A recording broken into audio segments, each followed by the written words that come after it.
Good evening. T with the Diva here. What's going on, Swig Squad? Thank you to my new subscribers. Everybody continue to like, comment, subscribe, and share. And can y'all make sure y'all liking the video? I know. And I'm guilty too. I be watching videos. I be done watched a whole video, 48 minutes. Then I be done subscribe to their page. And then I have to scroll back down to like the video because I be done forgot. But can y'all be conscious and make sure y'all liking the video because that counts too. Thank you. Thank you. I'm very appreciative of the subscribers, at just even the subscribers, even if you don't like it, well, don't hit like, but please like the videos too. Can we get in the habit? Because I do too. I do it now. I make sure that I'm liking the video. But I'm coming to you with a story time today. And this is a story time about my mom passing. I wanted to get this out the way because I mention my mom a lot in my videos because she was a really present constant in my life. And I really miss her a whole lot. So, of course, I'll continue to make videos and I'll continue to, because every time I did something, I had to call her just to get like her advice or her blessing or her argument or her cuss out or her whatever she was going to say about the situation. I had to get her take on whatever it was. So, my mom passed away at 63. When she was I think she was about 55 or 56. She had to have a spinal fusion. For those of you who don't know what a spinal fusion is, I'm not sure about a whole lot about what it is. But anyway, she had to get a cervical spinal fusion. So, it's 3 parts to the spine: the cervical, the thoracic, and the lumbar. The cervical is the top part where your neck is, and the thoracic is the middle, and the lumbar is down near the buttock. But she had to have a cervical fusion. She would have back problems, and after that surgery, she never bounced back. And when I say bounce back, I mean she was never 100%. Her equilibrium would be off. She wouldn't be able to walk without an apparatus. She needed assistance sitting and standing. She just needed a lot of assistance. It messed with her independence to some degree. So, and I know there's a lot of people, I hear about a lot of people who've had cervical fusions, more than 2, and they're fine. They go back to work. As you all know, as I've mentioned before, my mom was a registered nurse. She also taught nursing school, and she ended up having to retire after that surgery. So she had it, and she was still, she was still independent. She still drove and everything like that, but she couldn't go nowhere without a cane. She had to have a cane. Sometimes she would have a walker. By the end, she actually had like one of those walkers with the seat to it.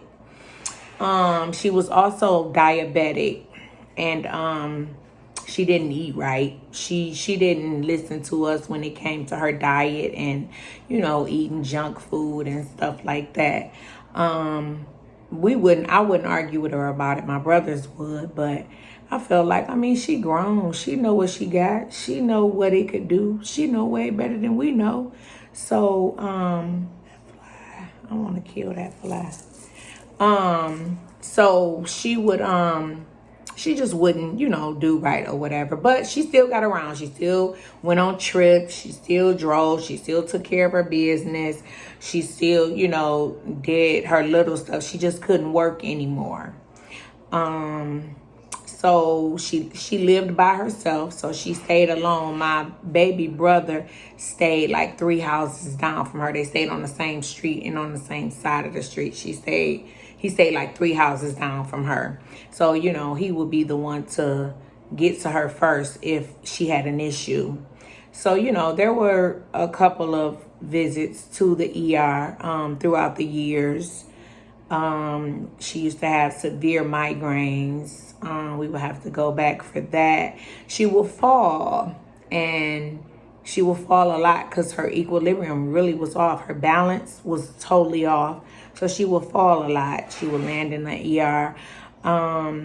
It would be different, I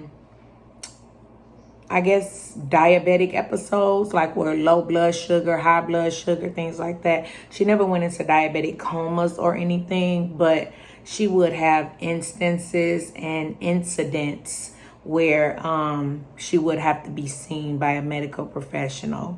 So we were used to her, you know, going in and out of the ER, and then one of us would always be the one responsible for taking her, depending on who don't have nothing to do, who don't have to work, who's closer to her, what time of the night or day it is. So we would just take turns, just taking her to the ER, picking her up, whatever. Towards the end, she really kept having the migraines. They were like horrible. And she just would be so helpless. So my oldest brother, the one right under me, he took her to the doctor about a month before, to the hospital, I mean. So they went to the ER, and then he picked her up from the ER. And then I think it was another episode where my baby brother took her to the ER and, you know, picked her up. Each time, I think they just observed her. Maybe they had like a 24-hour observation or 18-hour observation hold, and then they would just, you know, release her, discharge her. So she would, like, you know, have to be, you know, looked at. They would run tests, and then, you know, they would let her go. So this particular day, this was my middle brother. I think he had gone over there to help her out with some things, and he ended up calling me. And he was like, Mama real sick. I don't know what's wrong with her. I said, what's up? Because, you know, she had just got out the hospital because she was having those headaches. He was like, man, I don't know. What's up? What's going on with her? She was mad at me around this time because she was just got mad at me whenever she wanted to. But anyway, so he took her to the emergency room. And he was like, you got to get down there. He was like, I can't stay. So I said, okay, so I'll go. So me and my middle daughter, no, it was me, my middle daughter, and my baby daughter. We went, and I said, Mom in the hospital, we got to go down here, you know, check on her or whatever. So I went down there, and I went to see her in the room, and she was on the phone with my aunt. So, you know, when I walked in, she was like, yeah, Nish here, so I'm going to call you later. I'll talk to you later. So when she got off the phone, I was like, hey, Mom, what's going on? And she was like, girl, I don't know, my legs hurt. So I started like rubbing her legs and stuff. And she was like, it's not a constant pain. It's like a dull pain. And I'm like, where? Like, what's going on? She said, it's not a sharp pain or a constant pain. It's a dull pain. And I'm like, okay, but where is it? So she like, it's in my calf and the bottom of my leg. So I'm rubbing her leg and stuff. And I'm like, do that feel better? And she was like, I guess it feel a little better. She was like, but I'm gonna need an MRI. So the nurse was in there at this time while we were conversing. So I told the nurse, I said, she is severely claustrophobic. So, you know, she can't go in that tube without no Valium.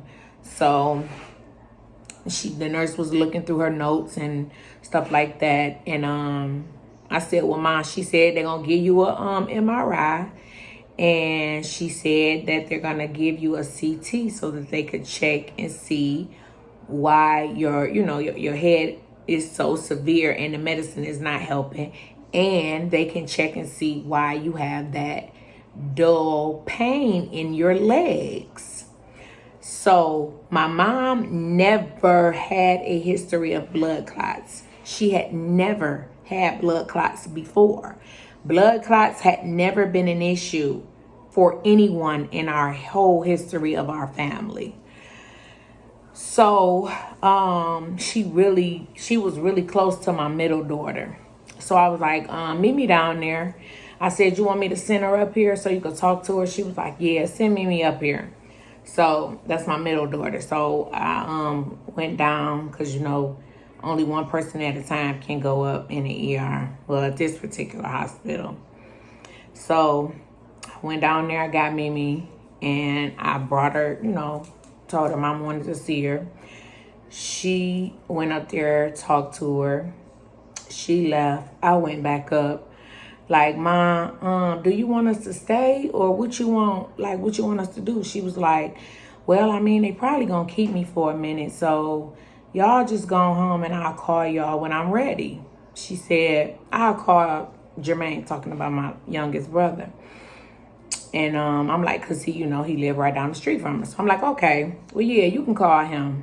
So I'm like, but I'm about to go and just call me, if you need me or, depending on if you don't feel like being bothered with Jermaine, because she'd get mad at him too and don't want to talk to him. So then I got to listen to whatever he did. And then he got to listen to whatever I did. Then my other brother got to listen to whatever.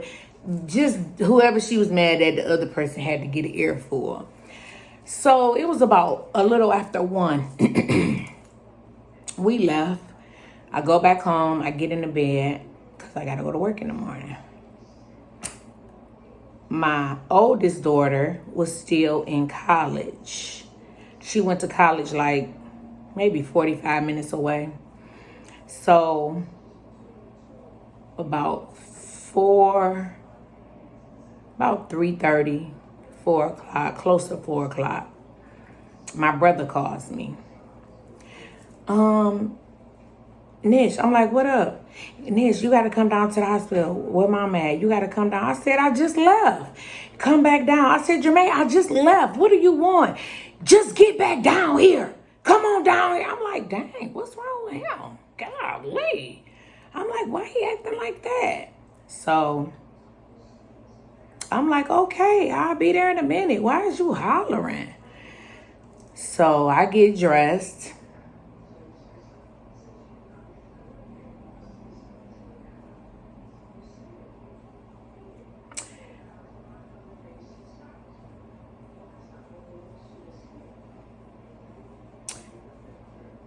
And I went down to the hospital.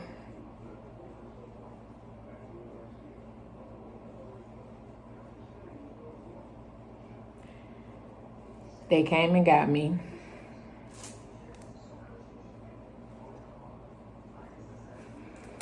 And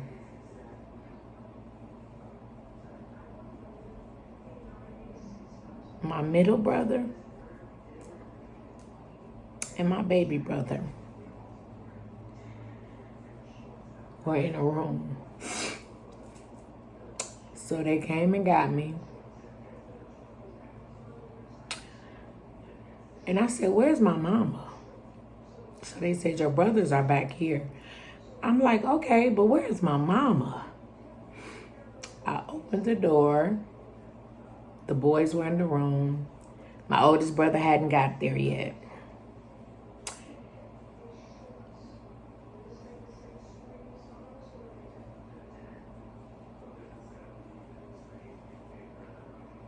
I opened the door.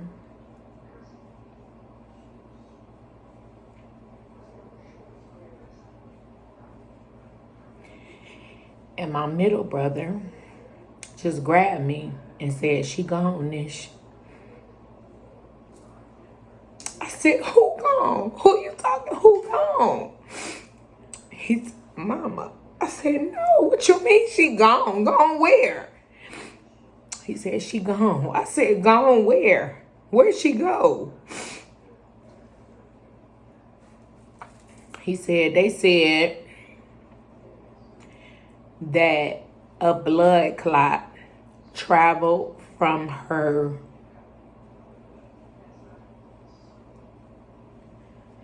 leg to her lung.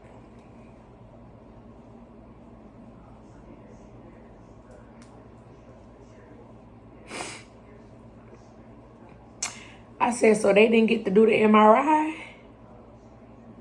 He said, I don't think so. I said, how did this happen? I said, I was just here. And I know her leg was hurting her. But,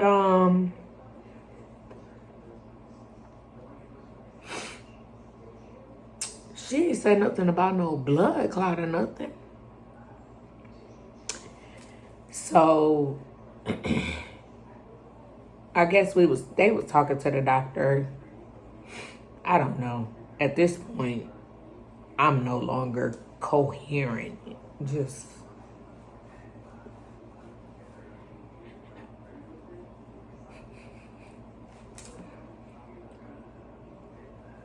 I'm not here. I don't know what this is. So, my oldest brother got there.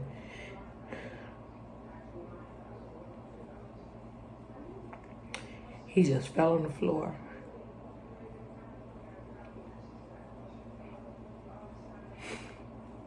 He couldn't even stand.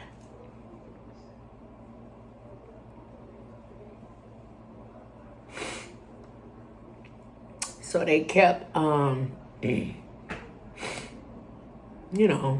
start calling people. My aunt came down. I started calling my daughters.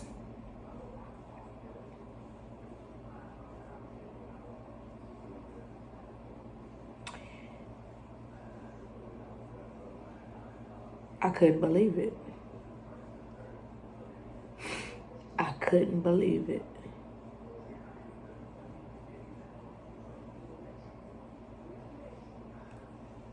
I'm thinking the doctors did something. I'm thinking the nurse did something. I'm ready to jump on somebody. But she was so sick and just had so many ailments, from falling to the stuff from the surgery to the migraines to just everything. She just had so much stuff going on that, I mean, we hired somebody to look through the medical records and stuff. And if it was some malpractice, we wouldn't have known anything about it, because she just had too much stuff going on. She was just really, really, really sick. And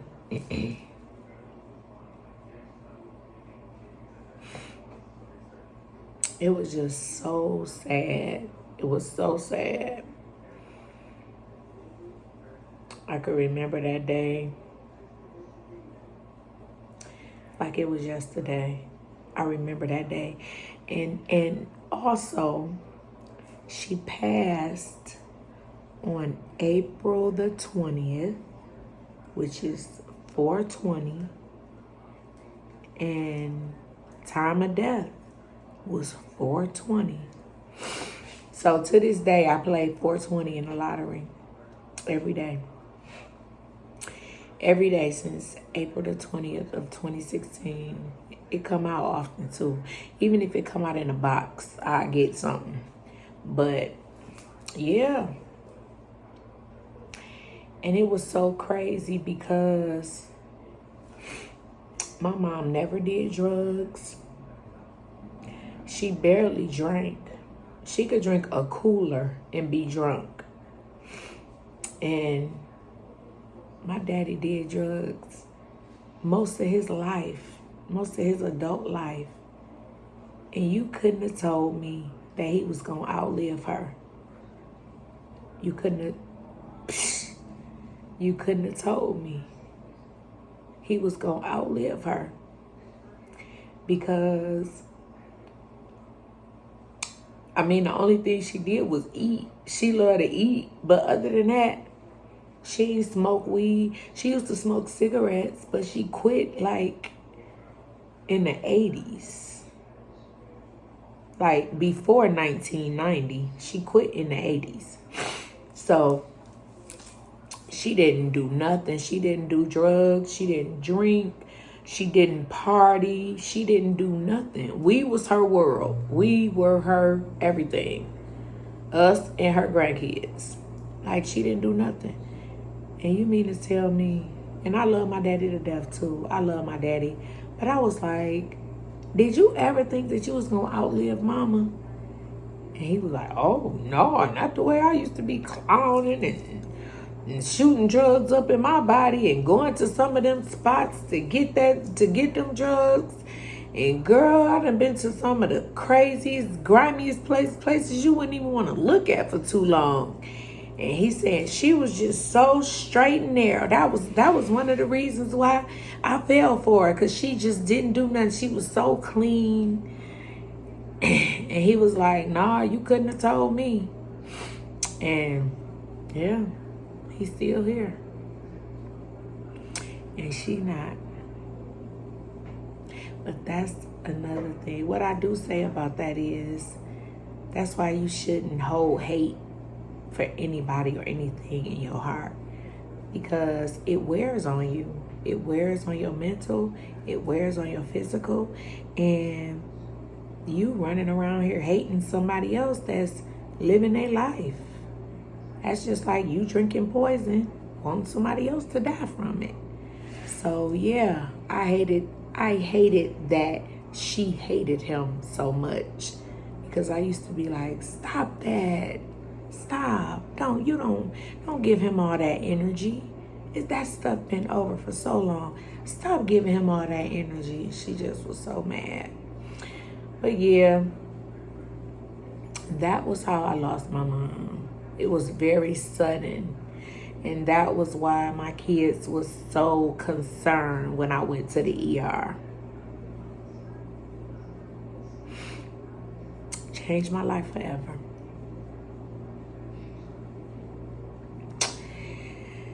Yeah, that was it. That was it, Swig Squad. I'm going to go and fix my face up, wash my face, and I'll see y'all next time. It's Tea with the Diva. Tea with the Diva here. Hey, Swig Squad, I got a correction. So, when my brother called me to tell me to come down to the hospital, he had to call me at about 4:30, 5 o'clock. I said 3:30, closer to 4 o'clock, but no, 4:30, 5 o'clock, because she passed at 4:20. They called her immediately. So yeah, that's a correction. She did not, he didn't call me until about, like, closer to 5. It was closer to 5. So yeah, I had to say that. That was a correction. All right.